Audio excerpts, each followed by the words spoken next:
Vivencias.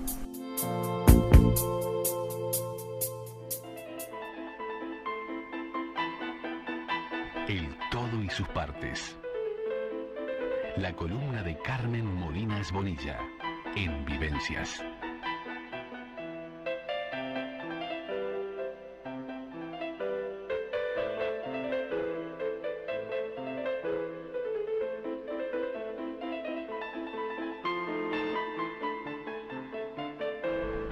Y ya tenemos aquí a Carmen Molinas Bonilla, que hoy nos viene a hablar de Marion Pritchard, un ángel en Holanda, una mujer, una trabajadora social neerlandesa, nacionalizada estadounidense, que durante la ocupación alemana en la Segunda Guerra Mundial salvó cientos de niños, razón por la que fue condecorada como justa entre las naciones. Muy bienvenida, Carmen, ¿cómo estás? Buenas tardes, querida Andrea, buenas tardes a la audiencia, también a tu equipo. Un gusto reencontrarnos como todos los miércoles y con esta mujer que fue un ángel en Holanda, y veamos por qué, ¿no? Sí, realmente un ángel. La Segunda Guerra Mundial, como todas las guerras, ¿no? Sí. Las conflagraciones nos dejan siempre historias tremendas, sí. sobre muerte, sobre destrucción, pero en mitad de esas desolaciones, desesperaciones, atrocidades, hay hombres y hay mujeres que nos reconcilian con la humanidad, ¿no es cierto? Esa gente que dedica y expone inclusive su vida para salvar a otros. Esa gente digna de admiración y de recuerdo realmente. Una de ellas es Marion Philippina van Binsbergen, llamada y conocida por todos como Marion Pritchard, porque, claro, se casó con un americano y toman el apellido de su esposo. Sí. Entonces, realmente es una persona que se la conoce más por el apellido de su esposo que por el propio. Ella nació en Ámsterdam, Holanda, un 7 de noviembre de 1920, y estudiaba como lo que nosotros le llamamos asistente social. Durante la ocupación alemana en la Segunda Guerra Mundial, ella estaba estudiando en la casa de una amiga, en el apartamento de una amiga, con otros estudiantes, estudiaban en equipo. Lo que ella no sabía era que la mayoría de esos estudiantes eran miembros de la resistencia holandesa. Ella era una chica muy tranquila, que era hija de padre holandés, que su papá Jacob era un reconocido juez liberal, y su mamá Grace era inglesa, dedicada a las labores de su hogar, pero ambos le brindaron una educación muy humana, muy del respeto por el semejante, muy de la protección por el prójimo. Y realmente hizo eco en ella. Entonces, bueno, ella cuando está estudiando y de pronto llegan a ese apartamento de su amiga, los nazis, y se llevan a todos, inclusive a ella, pensando que pertenecía al movimiento de la resistencia holandesa. Bueno, realmente con 19 añitos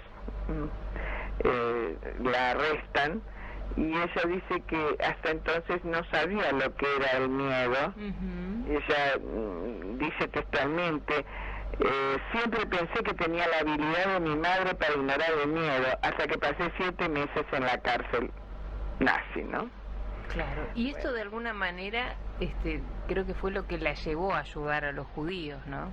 Sí, en especial eso le provocó mucho temor, como ella misma dice, pero a su vez también le dio como un incentivo para ayudar, como tú bien dices, pero lo que más la llevó a ayudar, así, a entregar su vida a ello, fue que en 1942, en la primavera, ella iba caminando por la calle y vio cómo los nazis cargaban a niños de 2 a 8 años en camiones.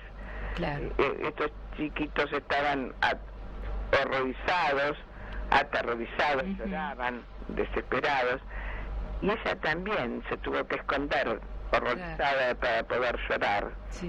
Y dice que al ver eso, ella supo que su tarea en la vida tenía que ser de rescate, que esa tarea de rescate, con palabras propias de ellas, dicen, era mucho más importante que cualquier otra cosa que pudiera estar haciendo. Claro. Entonces dejó prácticamente lo que estaba haciendo y se ofreció voluntariamente para ayudar. Ahí sí comenzó a integrar el movimiento de resistencia holandés, por el cual la habían llevado injustamente, ¿no? Sí. Y bueno, comenzó a trabajar en un centro de rehabilitación. Y su supervisor, que también era de ese movimiento, le pidió que refugiara a un niño judío de 2 años que corría peligro. Esa fue su primera intervención, diríamos. A ese niño, si lo agarraban, lo enviaban a un campo de concentración, se sabe que lo más probable es que lo mataran. Bueno, a pesar de que ella temía caer presa nuevamente, o algo peor, se llevó al niño a la casa de sus padres y lo tuvo hasta que encontró un lugar más seguro. Ella voluntariamente se ofreció para vivir con una familia judía y protegerla. Esa familia era la del famoso sociólogo Fred Pollack y sus 3 hijos, y vivían a más de 200 kilómetros de Ámsterdam, que era donde ella vivía con sus padres. Pero ella se fue a vivir con ellos para protegerlos, para hacer como figurar que ella era la señora de la casa, en una casa que el movimiento de resistencia holandés había considerado segura. Y Pritchard declaró que los judíos que estaban escondidos, por supuesto, que no debían ser vistos por nadie. Así que a Fred Pollack lo encerraron, bueno, al nivel como nosotros conocemos por el diario de Ana Frank, por ejemplo, que también en Holanda pasó encerrada con su familia mucho tiempo, ¿no? ¿Y qué ocurrió, Carmen, después de la guerra? ¿Después de la guerra? Sí, bueno, o sea, después de la guerra continuó. Ella continuó. Ella continuó trabajando.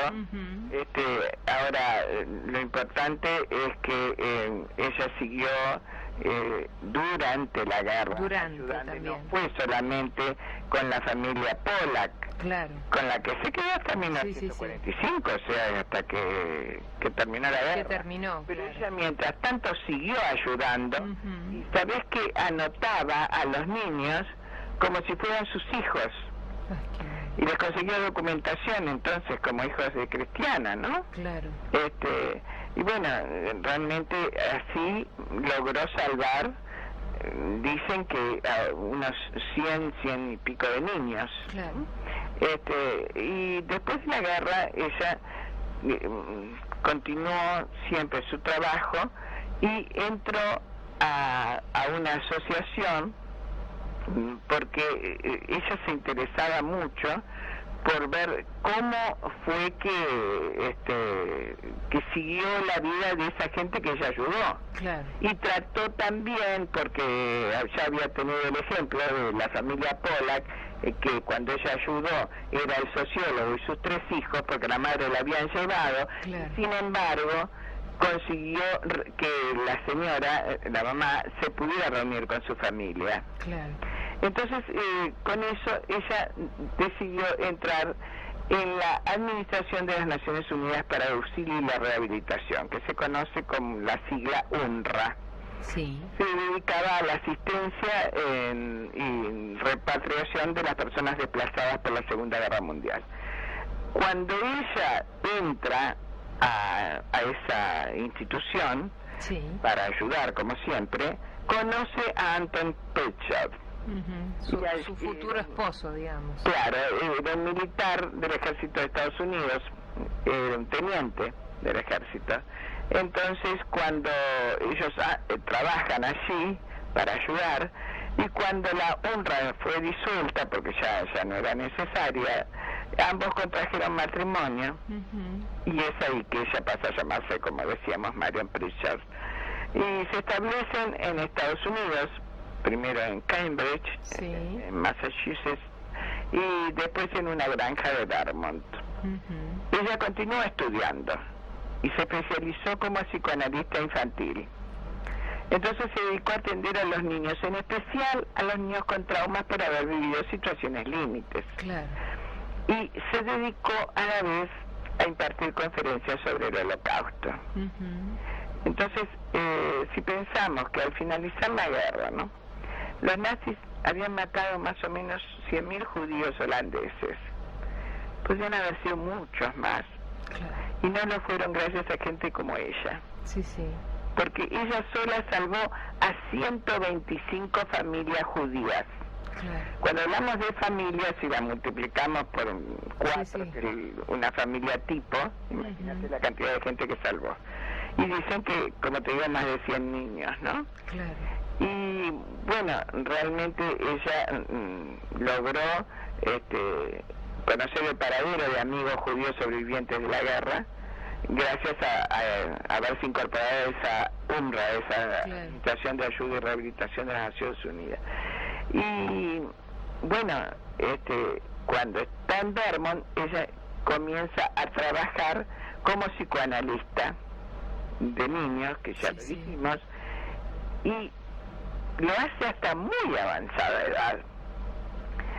Estaba en la Junta Consultiva del Centro para Estudios sobre el Holocausto de la Universidad de Vermont y brindaba seminarios por todo el país, además de darlos permanentemente en esa misma universidad, ¿no? Sí. Y siempre decía que lo que más lamentaba era no haber podido hacer más.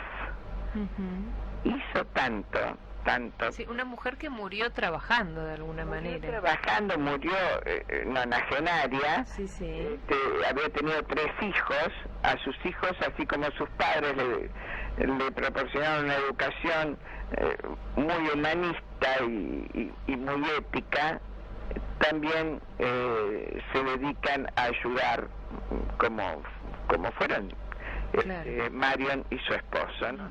Ahora, Marion, es interesante saber que muchos años después, ya en el 97, en 1997, además de ayudar a todos los que necesitaran de algo, luchaba por los derechos humanos, los derechos civiles, y en el año 2000 fue una de las figuras públicas primeras que defendió la ley de uniones civiles del mismo sexo en Vermont.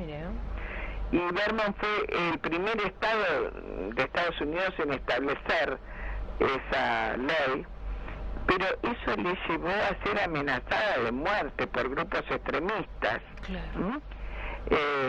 Bueno, la cuestión es que ella siguió luchando por los derechos civiles y mucho más tarde se descubrió que un joven judío holandés enviaba cartas a sus padres desde una prisión nazi y la correspondencia fue hallada oculta en un baño en Ámsterdam. La halló un experto holandés en demoliciones, 2 paquetes de correspondencia que permanecieron ocultos por décadas en el techo de un baño. Entonces había 86 cartas y una tarjeta postal y un telegrama, todos escritos en un lapso de 5 meses en 1942 por un adolescente judío que se llamaba Philip Seeger.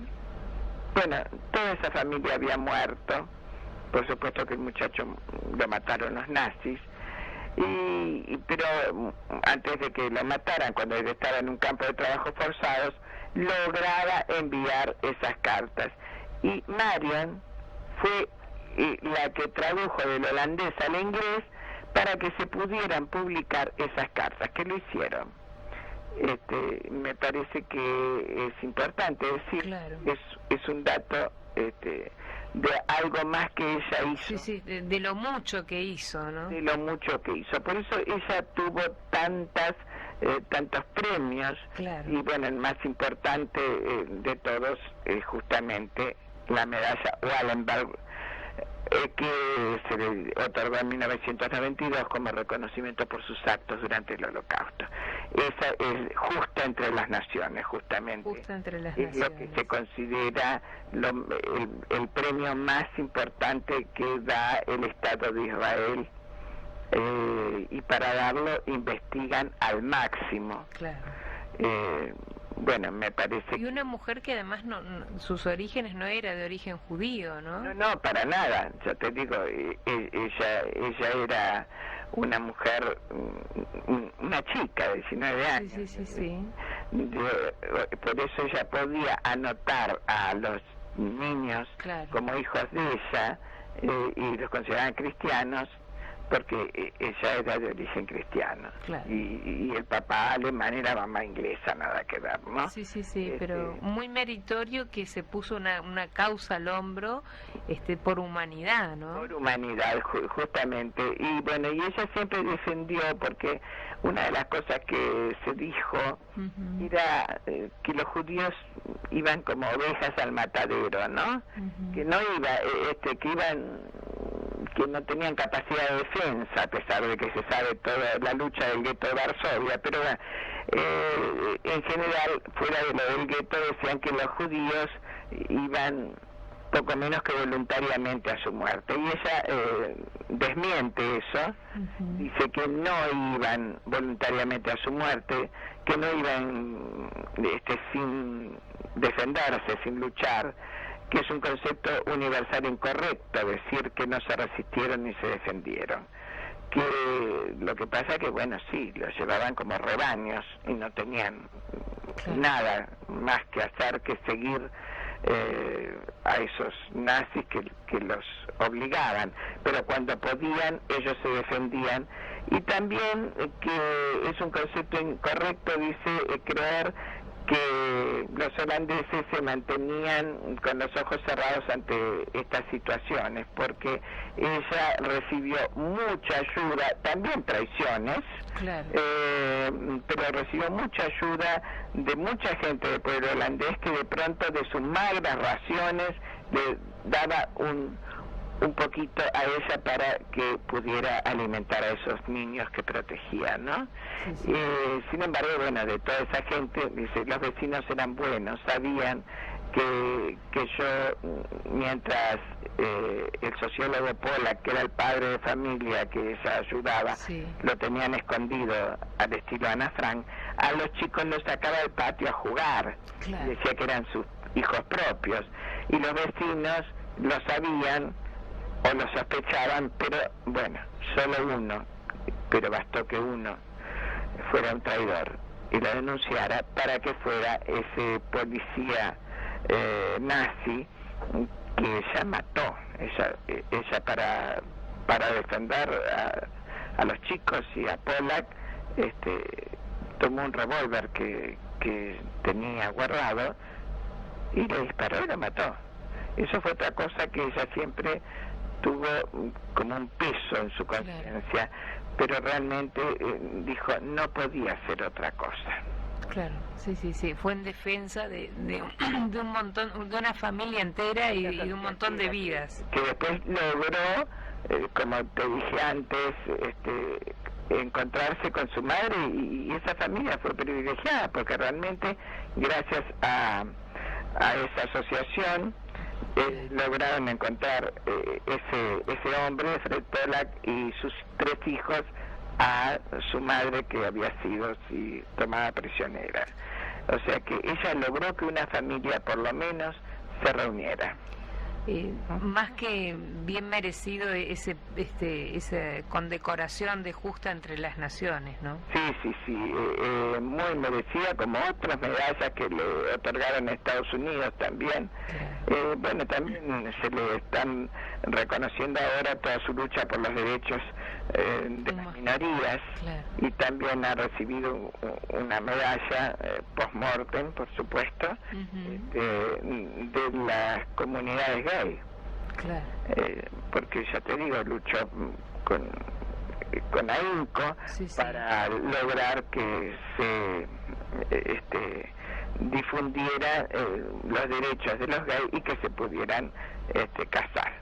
Así que ya te digo, una de las cosas que se dice en las biografías de ellos es que a una edad en la cual la mayoría de la gente se retira, está en su casa tranquila, y en especial luego de haber trabajado tanto, claro, tanto, y que muchísima gente en Estados Unidos se va a vivir al sur, donde el clima es benigno, y ella se queda en Vermont, en la muy fría Vermont, en su granja, con esos inviernos crudos, y sigue luchando y sigue trabajando. Y bueno, quizás con ese amor que hizo las cosas, fue lo que la mantuvo bien y viva tantos años, ¿no? Sí, porque realmente, a 4 años de cumplió 100, claro, fallece, ¿no? Sí. Así que, un ángel realmente, Carmen, Un ángel, la consideran un ángel en Holanda. Y el miércoles pasado no tuvimos audición por el fútbol, así que había quedado pendiente. Que hubiéramos estado recordándola apenas unas horas antes de su cumpleaños. Ah, qué pena. Porque ella había nacido un 7 de noviembre. Bueno, lo recordamos hoy, que viene al caso entonces. Una semana después. Muchísimas gracias, como todos los miércoles. Nos reencontraremos el próximo miércoles. Un placer descubrir estos personajes, estas mujeres maravillosas y estos personajes que columna a columna nos vas haciendo conocer, y es un placer. Personajes que quizá en el mundo son anónimos. Por ejemplo, ella es muy recordada en Estados Unidos, en Holanda, pero en otras partes del mundo no. Claro. Menos acá, que estamos hacia abajo, ¿no? Sí, pero siempre es bueno conocer testimonios de personas que han hecho bien por la humanidad, ¿no? Eso es lo más importante, porque nos dejan un mensaje de amor y de lucha por el bien. Muchísimas gracias, Carmen. Un placer como todos los miércoles. Vivencias.